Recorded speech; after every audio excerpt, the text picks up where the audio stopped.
Hundred Islands National Park is a protected area in Alaminos City in Pangasinan, Philippines. The islands, which totals to 123 during high tide and 124 during low tide, are scattered in Lingayen Gulf and cover an area of 16.76 square kilometers.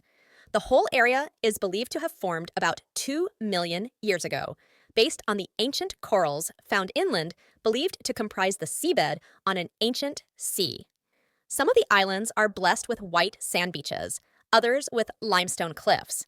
The islands are also home to various species of flora and fauna. The islands developed for tourism offer different activities, including helmet and scuba diving, banana boat ride, kayaking, jet ski, parasailing, wall climbing, rappelling, and ziplining. You can find several agencies and companies in Alaminos offering island hopping tours.